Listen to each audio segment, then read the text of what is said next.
पौष रविवार व्रत कथा। एक साहूकार था, उसके कोई बच्चा नहीं था। एक दिन वह सुबह के समय घर से बाहर गया तो उसने देखा कि एक किसान खेत में दाना डालने जा रहा था। साहूकार को देखते ही वो वापस लौट गया और बोला कि आज तो शगुन अच्छा नहीं हुआ। जब साहूकार ने यह सुना तो उसका मुंह उतर गया। घर आने पर उसकी पत्नी ने पूछा कि आज क्या बात है। साहूकार ने सारी बात बताई तो पत्नी बोली, आज चिड़िया आई तो वे भी बोली बच्चे नहीं हैं तो दाना कहाँ से मिलेगा, कहकर उड़ गई। साहूकार को क्रोध आया। उसी दिन से वह सूरज भगवान की आराधना करने लगा। 12 वर्ष बीत गए। तब सूरज भगवान ने सोचा कि यदि भक्त की पुकार नहीं सुनी तो भगवान को कोई नहीं मानेगा। सूरज भगवान को दया आई। प्रकट होकर बोले, साहूकार, तेरे नसीब में बच्चा नहीं है, पर मेरे आशीर्वाद से तेरे घर एक कन्या जन्म लेगी। 9वें महीने में उनके घर में एक कन्या ने जन्म लिया।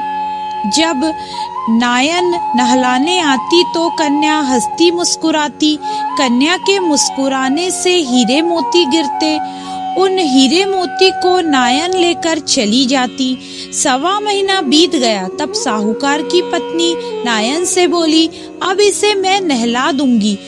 जब वह उसे नहलाने लगी तो बच्ची के हंसने पर हीरे मोती गिरे। अब वो समझ गई कि नायन ने तो खूब हीरे मोती इकट्ठे कर लिए। जब लड़की बड़ी हुई तो माँ बाप ने सोचा कि घर में धन तो बहुत है, घर जवाई ले आते हैं। उन्होंने एक गरीब लड़का ढूंढा और उसके साथ अपनी लड़की का विवाह करा दिया। माँ दिन उगते ही बेटी को उठाने जाती और उसका मुंह देखती। तब लड़की का पति बोला, अपने बीच सुबह सुबह माँ का क्या काम। तो लड़की बोली, माँ का नियम है, वह सुबह तो मेरा ही मुंह देखती है।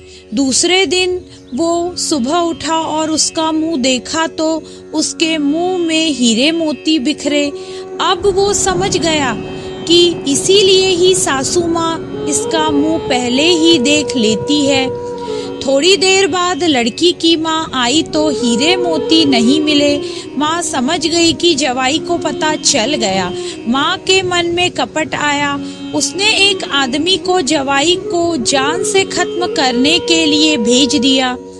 आदमी ने जवाई को मार डाला और उसका सिर सासू को लाकर दे दिया। सूरज भगवान ने देखा कि हमारी दी हुई कन्या का पति मार दिया गया। सूरज भगवान मनुष्य रूप में भिक्षा मांगने आए और उस कन्या के पति का सिर साथ ले आए। उन्होंने उसके अंग जोड़कर अमृत का छींटा दिया। तब उसका पति उठकर बैठ गया। घर गया तो बेटी ने पूछा, पौष रविवार व्रत को मेरा नियम है कि दिन अस्त हुए के बाद खाना नहीं खाना, तो फिर आप इतनी देर से क्यों आए। वो बोला कि मुझे मारने के लिए तेरी माँ ने आदमी भेजा था। सारी कहानी बता दी। तब बेटी बोली कि हम यहाँ नहीं रहेंगे। जो माँ मेरी सुहाग छीन ले वो किस काम की। बेटी अपने पति के साथ अलग घर में रहने लगी। उसके घर में सुख समृद्धि हो गई और उसकी माँ के घर में धीरे धीरे दरिद्रता आ गई। जैसे सूरज भगवान बेटी पर प्रसन्न हुए वैसे ही सब पर प्रसन्न होना।